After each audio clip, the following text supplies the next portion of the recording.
The Future of Design by Bogolin. The year is 2030 and the population keeps growing. Along with this comes increased density as suburbs turn into cities. This density results in more cars. So should we keep making roads wider and build more parking structures? I think we can agree that won't make for the city of our dreams. So what is the transportation solution? To begin with, cars and other high-speed traffic needs to be separate from bikes and foot traffic. Street should be for walking again.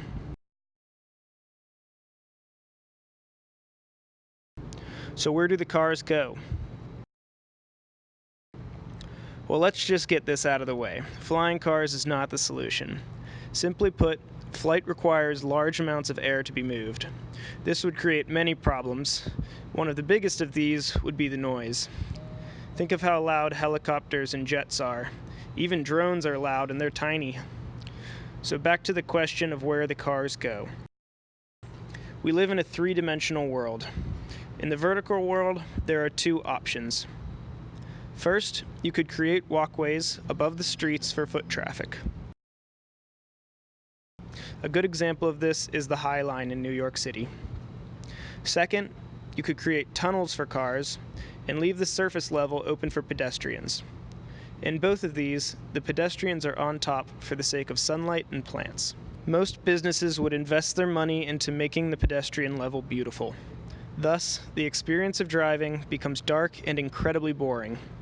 Once you add self-driving cars to the equation, you might as well be on the subway. At a certain density, a public train system becomes the inevitable winner. There is also the horizontal world. In the plan view of the city, certain areas could be blocked off as walk-only zones. The car traffic would be consolidated to the other streets. The resulting situation would be similar to a city of college campuses, where the only vehicles allowed to drive in walk-only zones would be maintenance vehicles, supply trucks, fire trucks, ambulances, and police cars. My transportation solution would consist of a combination of all these. First, push parking structures to the outside of the city, so people can visit and be visited by family and friends. Second, create a highly effective underground train system that is well connected to these parking structures and everywhere in the city. Third, dedicate approximately 70% of surface level roads to pedestrians and bicycles. Fourth, create elevated walkways over key areas of the remaining roads.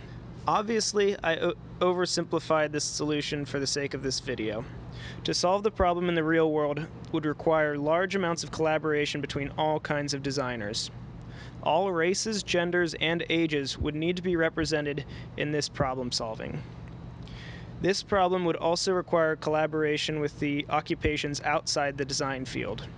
Construction workers, lawyers, government officials, engineers, law enforcement, doctors, and everyone else.